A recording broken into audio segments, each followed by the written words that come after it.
Сегодня необычный день. Сегодня День космонавтики.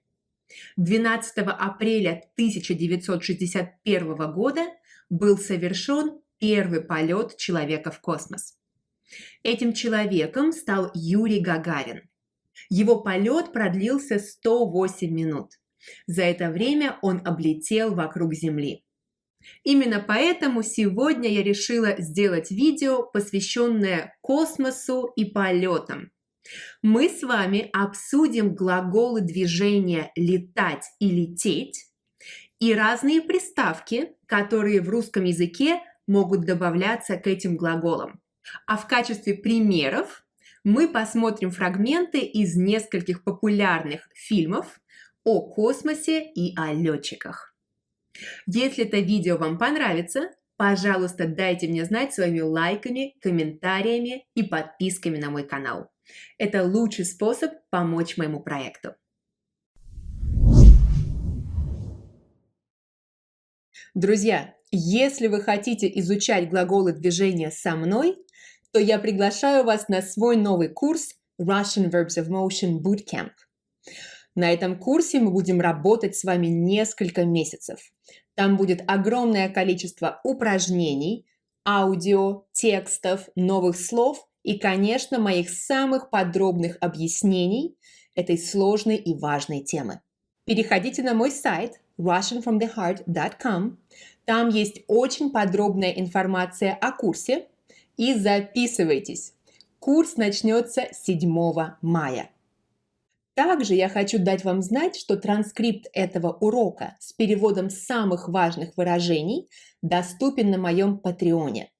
Если вы станете моим патроном, то вы сможете скачать PDF и еще более глубоко изучить эту тему. Сначала мы посмотрим на эту пару без приставок. Давайте начнем с глагола «лететь». Глагол «лететь» имеет такие же значения, как глагол «идти». То есть это действие, которое происходит сейчас, в данный момент, или это однонаправленное действие, то есть в одном направлении. Глагол «лететь» спрягается следующим образом. Я лечу, ты летишь, он летит, мы летим, вы летите, они летят. Давайте посмотрим наш первый фрагмент и послушаем, как там используется слово «лететь». Первый фрагмент из фильма «Салют-7». Это история о одноименной советской орбитальной станции, которая в один момент в 1985 году вышла из строя и появилась опасность, что она может рухнуть на Землю и разрушить любой город в зависимости от того, куда она упадет.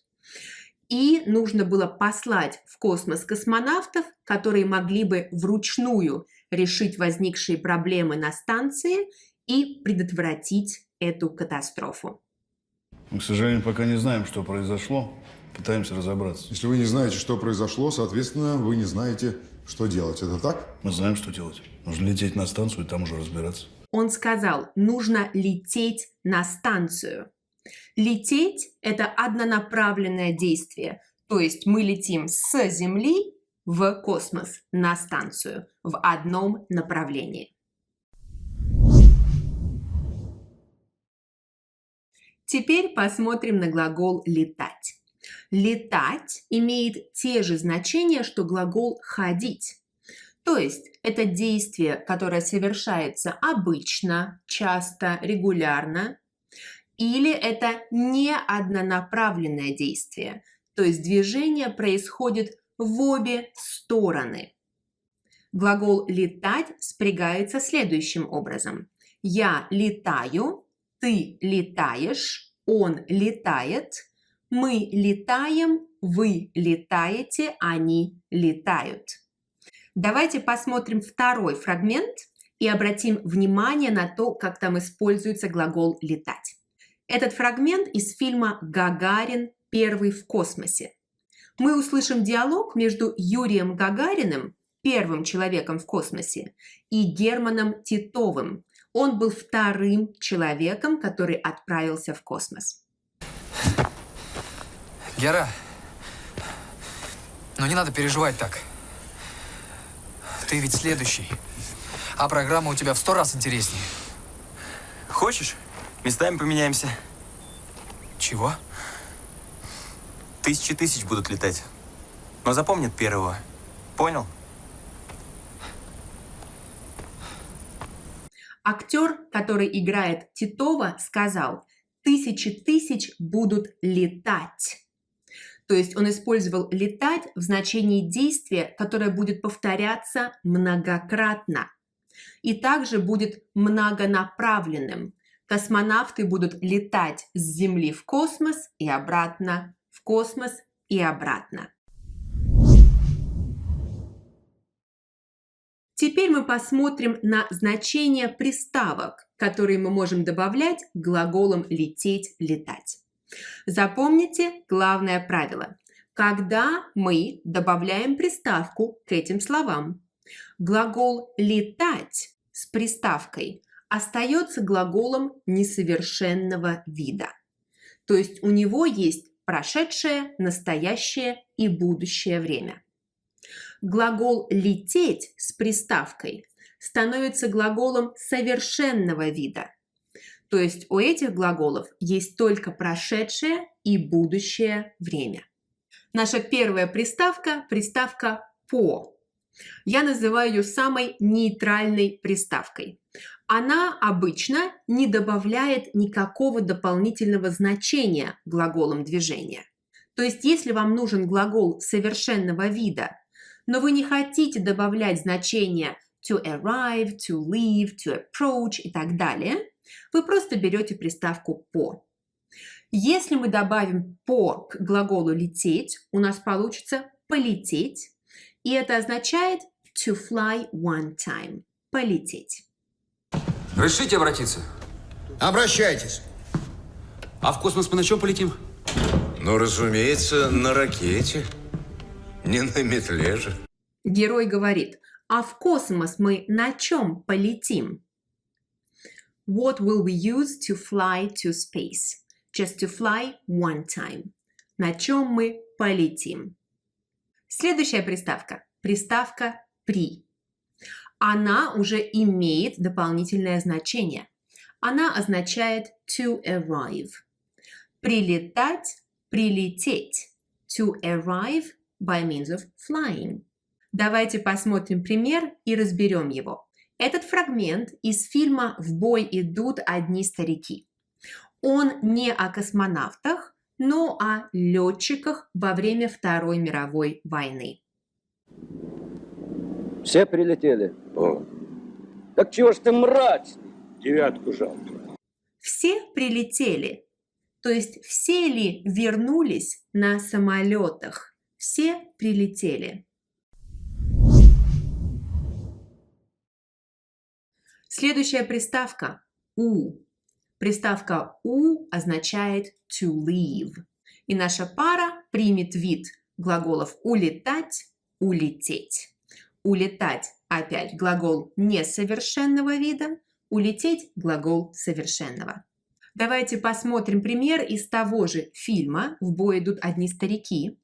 Это немножко грустный момент, потому что по сюжету фильма у одного из главных героев по прозвищу Ромео был роман с одной из девушек-пилотов. Но потом, к сожалению, Ромео погиб, а девушка об этом не знала. Да. Улетел девичий полк.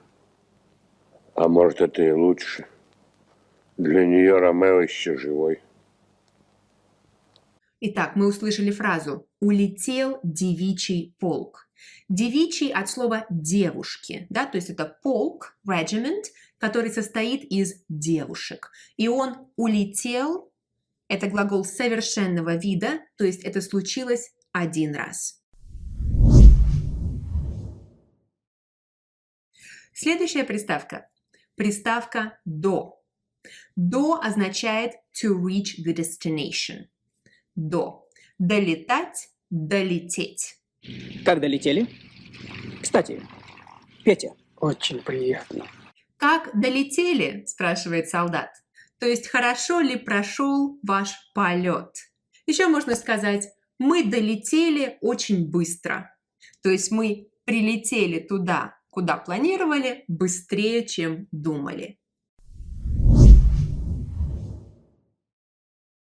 Следующая приставка. Приставка «про». У приставки «про» есть несколько значений. Сегодня мы обсудим значение to pass by. Пролетать, пролететь. Давайте посмотрим фрагмент из фильма «Гагарин». В этом фрагменте человек впервые оказался в космосе, и он рассказывает о том, что он видит. Внимание, вышел из тени Земли. В правый иллюминатор во взор видно, как появилось Солнце. Объект вращается. Очевидно, работает солнечная система ориентации. Вот сейчас во взор вижу Землю. Пролетаю над морем.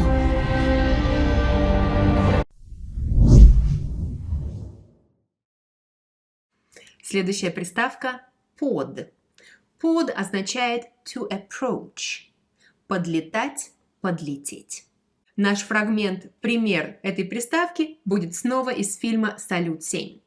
Действие этого фильма происходит во время Холодной войны. И, конечно, Советский Союз не может допустить, чтобы американцы, которые тоже летают в космос, попали на станцию и получили секретные технологии Советского Союза. Мы не можем допустить американцев на нашу станцию. Согласен. Да. Мы же знаем, что им нужно. Нельзя допустить, чтобы американцам в руки попали наши передовые технологии. Значит, будем сбивать станцию до того, как к ней подлетят американцы. Будем сбивать станцию до того, как к ней подлетят американцы.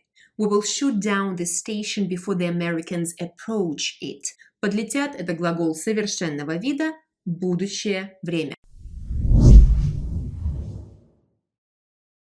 Следующая приставка, которая очень часто используется с глаголами «летать», «лететь», это приставка «вз». Приставка «вз» означает to take off.